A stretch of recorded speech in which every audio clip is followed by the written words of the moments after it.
PX7 John here, and here you are for a second part of our team facility garage update. So at this point we're halfway through the season, and so I'm just going to show around what we've done so far and to improve upon our facility.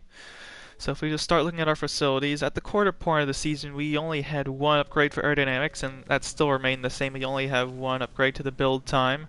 However, one thing that has changed is in chassis. At the quarter mark of the season we had no upgrades, and as you can see now we have an upgrade in the build time and in quality control, so that's two upgrades in the chassis. We also had this upgrade in personnel, but I think we upgraded two upgrades, or we just had the analysis suite, now we have the fitness center, so that's two things upgraded. We also had just one thing in powertrain, so that's remained the same for the quality control.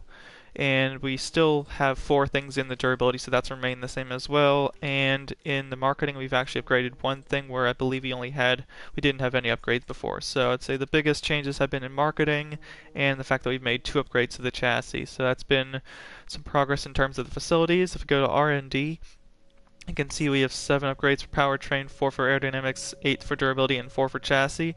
I feel like we've made some big improvements in terms of powertrain. We only had 4 upgrades, now we're up to 7 upgrades, and you can see we're 6th in terms of the teams for powertrain, so I feel like that's one of our strong sides. In terms of aero, we only had 2 upgrades before, and now we're up to 4 upgrades. Unfortunately, we were down to like 9th in terms of aerodynamics, but we're still trying to improve. Durability side, we haven't really made any upgrades. I think we're still at 8 upgrades in the durability side, and we're in sixth of all teams. But we're making some major upgrades here, which will hopefully boost us higher. And then finally for chassis, we only had 2 upgrades for chassis at the quarter mark. Now we're up to 4 upgrades for the chassis. So unfortunately, we're still 10th for the chassis, but overall we're 10th, just ahead of Williams. So I feel like we're trying to upgrade, but we're not upgrading fast enough. You can see here's 2 of our parts in development. They're both towards the durability side. And now if we just look at our vehicle and the things that we've had to replace, we've had to replace the internal combustion twice because it's been pretty worn, as well as the MGUK. We're up to our second MGUK, and we've had to replace the MGUH 2 times, and see it's been worn pretty fast, 70s and 80s. The energy store, just 1 replacement, and the turbocharger, there's been 2 as well, and for electronics, we've replaced it once. We've replaced the gearbox, so once for practice and for the race gearbox, but luckily there's still no penalty for that.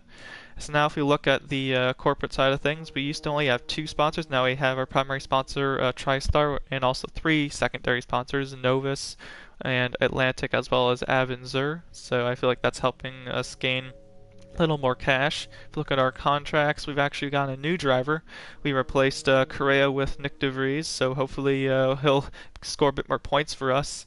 If we look at the driver market here in finances, we were pretty close in terms of income and outgoing. We don't have that much money, again, only 1 million, so we can't really spend too much on anything.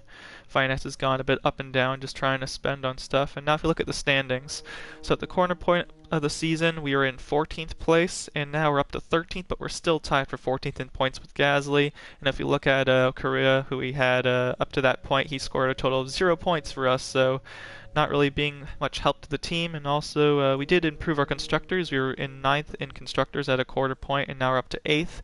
So we are slightly improving. Obviously I'd like to get a bit further up in terms of the points in constructors and in driver standings, but it's just hard to get those top 10. So if you look at the season results here, you can see that every single race up to this point has actually been in a different position except for 2 of them. So you can see like we've gotten 2 12th places, but everything else has been in a different spot, 15th, 6th, 7th, 13th, 14th. So we've been a lot around around the field. So it's kind of bad to be inconsistent, but it's better to be inconsistent than just consistently in the back. So we've been a lot around the field.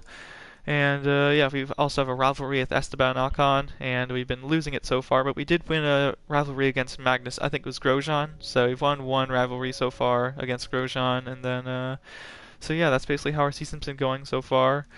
You can see pretty inconsistent throughout the season, and but we're trying to make a lot of upgrades in terms of the vehicle and R&D, just making performance upgrades, but still near the back of the field in terms of that, and facilities. We're just trying to get a lot more cash in order to upgrade these things. So we're improving slowly but surely, and that's how our garage team facility is doing so far. So hope you enjoyed, and see you for our next part at the 3/4 point of the season.